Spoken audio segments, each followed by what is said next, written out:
안녕하세요. KB국민은행 자본시장그룹 수석 이코노미스트 문정입니다. 지난주에는 한국과 미국의 통화정책 이벤트가 있었습니다. 20일 목요일에는 한국은행의 금통회의가 있었고요. 23일과 24일에는 미국 연준의 잭슨홀 심포지움이 있었습니다. 그런데 이번 잭슨홀 심포지움이 끝나고 나서 파월 의장 발언이 시장에 전해졌고요. 이 발언이 전해지면서 미국 국채금리가 하락했고 뉴욕 증시가 반등했으며 달러화는 약세를 보였습니다. 이번 시간에는 잭슨홀에서 파월 의장의 연설 내용과 그 다음 미국에서 물가 상승 압력이 어떻게 변화했는지 그리고 연준의 금리 인하 경로가 어떻게 진행될 것에 대해서 살펴보겠습니다. 파월 의장의 개회 사안은 실시간으로 전해졌는데요. 이 부분은 전 세계가 주목하고 있었기 때문에 이 파월 의장이 어떤 식으로 통화 정책에 대한 얘기를 할 것인지에 대해서 가장 주목하는 시간이었습니다. 파월 의장은 다음과 같이 말했는데요. 우리의 목표는 강한 노동시장을 유지하면서 물가 안정을 회복하고 인플레이션 기대가 제대로 고정되지 않은 디스인플레이션 에피소드의 특징이었던 실업률의 가파른 증가를 피하는 것이다. 임무가 완료되지 않았지만 우리는 그 결과를 향해 상당한 진전을 이루고 있다라고 얘기를 했습니다. 여기서 이제 몇 가지 포인트를 주목해 보면은 첫 번째는 강한 이제 고용 시장의 유지가 목표다라는 거죠. 기존에는 이제 물가를 안정시켜야 된다라는 부분이고 고용 시장은 여전히 강건하다라고 평가를 했는데 이제는 물가 안정도 중요하지만 강한 고용 시장을 유지하는 것이 상당히 중요해졌다라고 해서 물가보다는 이제 고용 쪽으로 그 정책 목표가 좀 바뀌었고요. 두 번째는 초기 디스인플레이션 에피소드라는 얘기가 있습니다. 그러니까 사실 이제 디스인플레이션이라는 얘기는 물가가 이제 둔화되는 부분인데 이 초기라고 한다는 것은 최근에 물가가 미국의 물가 상승 압력이 좀 둔화되고 있다라는 거고요. 이런 구간에서 기대 인플레이션도 고르지 않다라는 거는 물가는 더 둔화되고 있지만 시장에서는 여전히 물가 압력이 높을 거다라고 우려하고 있다라는 거죠. 이런 가운데 실업률이 가파르게 올라갈 수 있다라고 보기 때문에 이 실업률이 가파르게 올라간다는 것을 차단하기 위한 9월달 조만간에 이제 정책 결정이 있을 것이다라는 부분이라서 사실상 이제 9월달은 실업률 안정, 고용에 대한 안정, 그리고 기대 인플레이션도 안정시키면서 고용을 안정시키는 쪽에서의 금리 인하가 진행될 것이다라는 부분으로 해석될 수 있습니다. 올해 미국의 물가 상승률과 기준금리에 대해서 라스트 마일이라는 단어가 많이 회자되었습니다. 이 라스트 마일이라는 것은 보통 이제 최종 목표치까지 도달하는 구간을 말하는 문구인데요. 미국의 통화 정책에 있어서도 이제 금리 인하를 앞두고 미국의 물가를 이제 마지막으로 확인하는 구간이다라고 얘기를 할 수 있습니다. 미국의 연준 같은 경우는 2023년 7월 달에 금리를 올리고 나서 계속 금리를 동결했고요.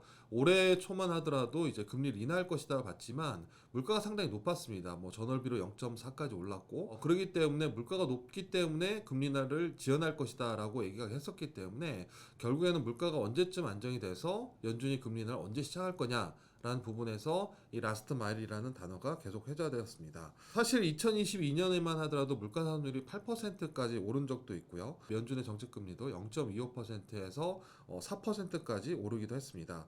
이후에 이제 물가 상승률이 2023년에는 빠르게 좀 내려가긴 했는데요. 여전히 연준의 물가 목표치 2%보다는 높은 3%대 중후반 정도 유지됐고요. 올해 초만 하더라도 물가는 전반적으로 좀 낮아지고 있지만 그래도 3% 중반에 유지됐기 때문에 사실 연준의 물가 목표에는 상당히 좀 괴리가 좀 있었습니다. 그러다가 최근 몇 개월 동안에 물가 상승률이 조금씩 내려가면서 이제 소비자 물가 상승률이 3%에 근접했는데요. 그럼에도 불구하고 아직까지도 물가 목표에는 도달하지 못했습니다. 그런데 이 물가 목표에 도달하기까지가 기다리는 기간 동안에 사실 앞에서 파월 의장이 얘기한 것처럼 실업률이 오르고 있다라는 경기에 이제 부작용이 일어나고 있다라는 부분이 확인됐기 때문에 결국에는 물가 목표에 도달하지 않더라도 금리를 인하할 수 있다는 부분에서 아마 물가 상승률이 3%를 언더하는 시점이 대략적으로 이제 그 연준 입장에서는 물가에 대한 부담을 줄일 수 있는 부분이 될 것 같습니다.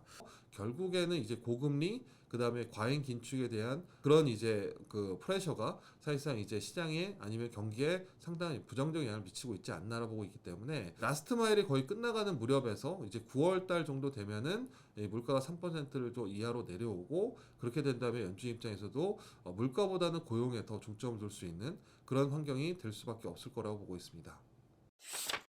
다음은 이제 파월 의장이 이번에 회의에서 언급했던 디스인플레이션이라는 단어인데요. 사실상 이제 초기 디스인플레이션이라고 얘기를 하고 있습니다. 디스인플레이션이라는 단어는 이제 물가 상승 압력이 없다라는 부재하다라는 부분인데 일반적으로 이제 경기 사이클이 있습니다. 비즈니스 사이클은 보통 이제 크게 두 단계로는 상승과 수축이 있고 그 다음에 네 단계로는 회복, 상승, 수축, 침체 이렇게 네 단계로 구분을 하거든요. 물가 사이클도 보통 네 단계로 이제 얘기를 합니다. 물론 두 단계도 있고 네 단계 있지만 그래서 물가가 바닥에서 올라가는 것을 리플레이션, 물가 상승이라 그러니까 물가 회복이라고 볼 수 있고요. 그 다음에 물가가 오르는 구간을 인플레이션, 물가가 떨어지는 구간을 디스인플레이션, 그 다음에 물가가 마이너스 가는 구간을 디플레이션이라고 보통 얘기합니다. 이렇게 물가 상승률 가지고 이제 어느 구간에 있느냐라는 부분을 이제 판단하는 지표는 보통 이제 전월 대비 얼마나 올라갈 거냐, 그러니까 물가 상승 압력이 전월에 비해서 얼마만큼 올랐느냐라는 거 보통 많이 얘기를 하는데 통상적으로 2020년 코로나 이전으로 본다면 과거 한 10년 동안 본다면 대략적으로 미국의 PC 물가 기준으로 개인 소비 지출 물가죠. 이 PC 물가 기준으로 전월비 0.1에서 0.15% 정도 올라가면 물가가 안정적이다라고 보통 얘기를 하는데요. 0.1%씩 물가가 전월비로 올라가면은 평균 물가는 2% 정도 되고요. 0.15씩 올라가면은 평균 물가는 연간으로 봤을 때 2.5% 수준입니다. 그래서 이 연준의 물가 목표에 거의 근접한다라고 볼 수 있는데요. 그런데 이제 코로나 때 워낙 많은 유동성이 많이 풀렸고, 뭐 정부도 뭐 세제 혜택도 해주고 뭐 보조금도 많이 지급을 해줬죠. 실업급여도 나눠주고 그러면서 유동성이 늘어났고 그 다음에 자산 가격이 올라가면서 물가 상승 압력이 상당히 가파르게 올라갔는데 2022년과 2023년에는 전월비로 평균 물가가 0.4에서 0.5%까지 올랐습니다. 그러니까 이걸 연율로 환산해 보면 대략 6에서 8%까지 물가가 올랐다는 거라서 사실상 이제 과도하게 많이 올랐기 때문에 보통 이제 하이퍼 인플레이션 얘기를 많이 합니다. 그러다가 이제 물가 전체적으로 이제 더 이상의 이제 돈을 풀지 않고 그 다음에 금리를 올리면서 물가를 잡는 구간에 있었고요. 그 다음에 유가가 떨어지고 상품 물가가 떨어지고 과도하게 많이 올랐던 서비스 물가가 좀 떨어지긴 했지만 그럼에도 불구하고 2023년 하반기에는 3%대 물가 유지가 되면서 여전히 좀 물가 상승 압력이 높아진 구간에 있었습니다. 그러다가 최근 몇 개월, 그러니까 지금 7월이죠. 7월까지 물가가 나왔는데 대략 한 5월, 6월, 7월, 뭐 4월부터 시작해서 6월까지 물가 상승률이 전월비로 0.1% 내외로 낮아졌습니다. 그래서 만약에 지금 추세로 0.1% 물가 상승률이 그대로 유지가 된다면 이것을 이제 물가 둔화라고 볼 수 있을 것 같고요. 그렇게 된다면 지금 구간은 이제 디스인플레이션의 초기 구간이다.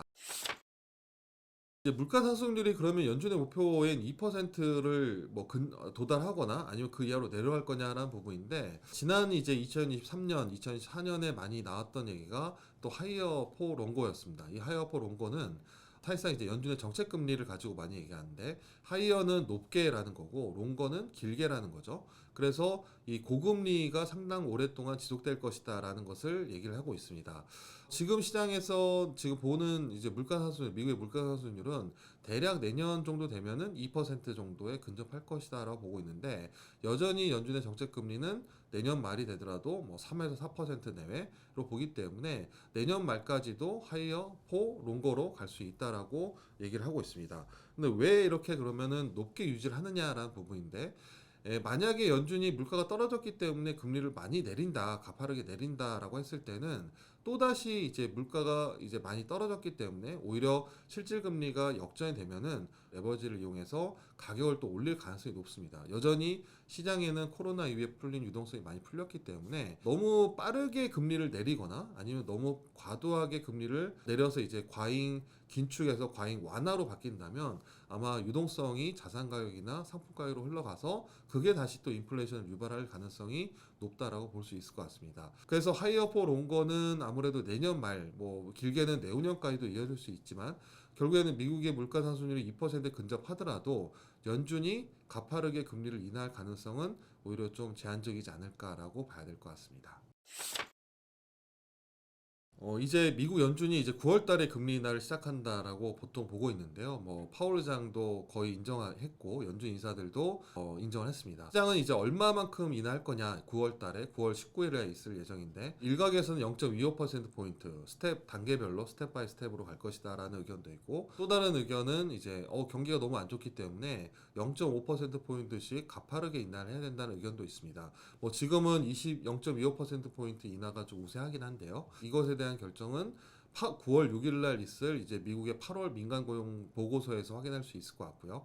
앞에서 얘기한 것처럼 지금부터는 이제 초기의 디스인플레이션 구간이고 강한 고용 시장이 유지돼야 된다고 얘기했기 때문에 만약 고용 시장이 상당히 약하다, 이제 시장 컨센서스보다도 훨씬 더 낮은 수준이라고 한다면은 아마 0.25%포인트보다는 0.50%포인트, 그러니까 빅컷이라고 얘기하는 금리 인하 수준으로 갈 가능성이 높다라고 볼 수도 있습니다. 그럼 내년까지 어떻게 될 거냐라는 부분인데, 대략적으로 시장에서 보는 미국의 물가 상승률 장기적으로 보면은 내년 말까지 대략 PC 물가로는 한 2%에 좀 근접한 수준. 하지만 이제 실업률 같은 경우는 현재 수준에서 거의 한 비슷한 수준, 4.2에서 4.5% 내외로 그렇게 흘러갈 경우에 대략적으로 우리가 이제 적정금리 산출 모델이 있습니다. 뭐 테일러룰 금리 모델이 있는데, 이것은 이제 PC 물가 상승률과 실업률을 가지고 얼마만큼이 적정금리냐라는 것을 이제 추정하는 건데, 대략적으로 추정해 보면은 올해 말 4.95%, 그러니까 5.0이죠. 그리고 내년 말이면 4.3%, 뭐 4.1에서 4.3%니까 사실상 지난 6월 달 미국 연준이 제시했던 올해 말 5.1, 내년 말 4.1%에 거의 부합하는 수준입니다. 만약에 물가가 지금보다 훨씬 더 떨어진다, 경기가 상당히 안 좋고 실업률이 더 많이 오르고 물가가 더 많이 떨어진다면 아마 이거보다는 추가적으로 더 인하될 가능성이 있겠죠. 올해 말은 뭐 5.0이니까 4.75까지 내릴 수도 있고, 내년은 4.1, 4.3이니까 최대한 4.3.75까지 내릴 수 있습니다. 하지만 그렇게 보기에는 아직까지 미국의 뭐 소비 지표, 생산 지표, 그 다음에 취업자 수나 이런 것들 감안했을 때는 경기 침체 갈 확률은 30% 내외이기 때문에 지금 연준이 봤을 때는 대략 이번 9월달 FOMC에서 0.25%포인트 금리를 내릴 가능성이 높고요. 올해 말 같은 경우는 뭐 5.0에서 4.75에서 5.0 사이, 내년 말에는 4.0%에서 거의 근접하지 않을까라고 보고 있습니다. 그런데 시장은 벌써부터 올해 한 4번의 금리 인하, 내년 말에는 거의 7번에서 최대 9번의 금리 인하까지 기대를 좀 반영하고 있습니다. 그래서 예상보다, 생각보다 시장이 좀 금리 인하에도 과도하게 좀 기대하는 부분이 있는 부분이 있어서 앞으로 나올 지표들이 좀 확인돼야겠지만, 저희가 봤을 때는 지금 연준은 적정금리 수준으로 추정하면서 따라갈 가능성이 높다, 순차적으로 금리를 인하할 것이다 라고 보고 있고, 시장의 금리 인하 기대가 좀 과도하다라는 부분은 참고해야 되지 않을까라고 봐야 될 것 같습니다. 이번 시간에는 잭슨홀 이후에 파월 의장의 연설 내용, 그리고 중요한 문구를 좀 확인해 봤고요. 또 가장 중요했던 미국의 물가 상승 압력, 물가 상승 경로를 확인해 봤고요. 연준의 정책 금리 인하는 이제 고용이 이제 중요해졌다, 9월달 FOMC가 상당히 중요하다, 첫 분수령이다라고 보고 있고요. 하지만 시장의 기대가 다소 과도한 이 금리 인하에 대해서 좀 과도하게 인하를 기대를 반영하고 있지 않나라고 보고 있습니다. 이상으로 경제로 시장 읽기 마치겠습니다. 감사합니다.